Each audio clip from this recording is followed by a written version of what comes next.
So guys, as foreigners living in China for many years and after spending a week here, what would you say are the common misunderstandings or misperceptions about Tibet? There are a huge number. One problem is, we just talked about there's some narrative in the press that's negative about it. There are also honest mistakes. China changes so fast that anybody who writes a book about China, it's wrong by the time it gets published. I mean, I keep hearing, even today, I hear people say, China's development is only in a few coastal cities and the rest of it's desperately poor. People still say that and they believe it because they read it in a book. And it may have been true 20 years ago. But now we're in one of the most remote areas of China. There's a lot of development here. So things change so fast. It's such a dynamic economy that people need to realize that China's changing, China's developing. One thing I would recommend for the rest of the world is, well, at least for my own country. I'm an American, I love the United States. One of the reasons I want people to understand what's really going on in China is that the United States has wasted so many resources over the last 20, 30, 40, 50 years getting into stupid wars and pushing for changes in other countries that we don't understand, where we should be concentrating on our own problems. We need a lot of transformation in the United States, and we should be focusing on that. And one of the things that drives me crazy is that the United States, the median real wage, average wages of average people, have not gone up in 40 years.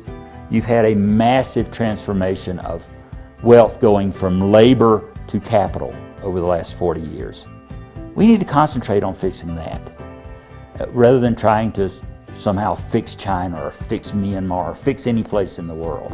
I think one of the biggest misconceptions people have about Tibet is that the everyday Tibetan is oppressed, that they can't practice their religion. I think we clearly saw pilgrims, going to the most holy sites in Tibetan religion. And I think that there's a misconception that Tibetans aren't optimistic. I think when you talk to younger Tibetans, they clearly are optimistic and they have a can-do attitude. They have they feel like they can realize anything. They can buy that car in the future, they can get educated, they can buy that home, they can provide for their families. I interviewed that boy who's 27 years old and he goes, I want to be able to open up my own hotel in the next 5-10 years. So it's that optimism, that happiness with their lives and their future is something that I think people, and I certainly myself, didn't quite understand about Tibet until I came here in the last week. I was expecting a much more downtrodden population than what I saw. Lots of optimism here, it's great. So do you guys foresee hope that in the future more people outside China will understand what the central government and many other places across China have been doing for the Tibetans and for the region? Unfortunately, I'm pessimistic about the world. There's an overarching narrative which is going to be very hard for China to overcome. My recommendation for the world is calm down, don't get into any mess or don't get into any fights. And if China will continue to grow over the next 20 years, if it's able to maintain peace and stability and economic reforms, and by then the world will be a different place. I think it's going to be difficult for China to overcome the false narrative that's in the Western press and in coming out of governments. Now they got to keep trying. They have to do more shows like yours to really show the real Tibet or the real China to the rest of the world. They have to and communicate in a way that Westerners understand. But I think it's going to be tough. You had the Trump regime was attacking China all the time. There was a real chance for Biden to reset relations. He had a chance to come back and say, you know what, everybody calm down. We need to find win-win situations with China. But on day one, when Biden became president, you saw Tony Blinken, the Secretary of State, said, yeah, I agree, China's committing genocide, which is a very loaded term. You saw that Catherine Tai, the trade minister or trade secretary, is saying we're going to keep a lot of the economic sanctions on China.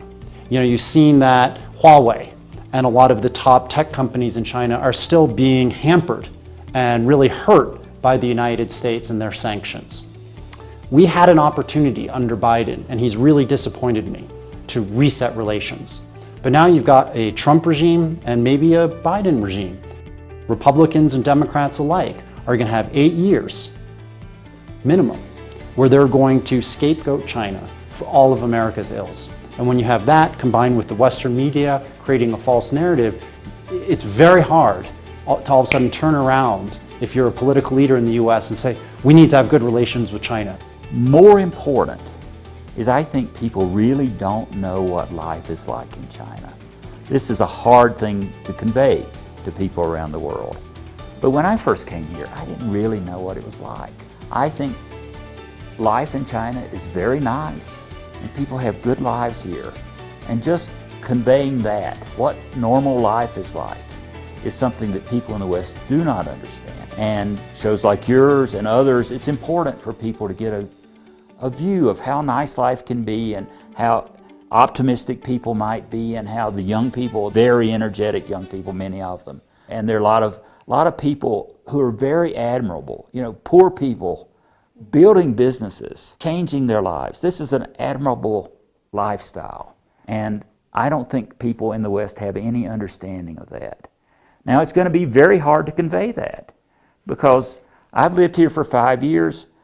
I'm seeing it, but most people cannot see it at all. So if they see 5 minutes on the news at night that's critical of China, that's all they believe because that's all they know.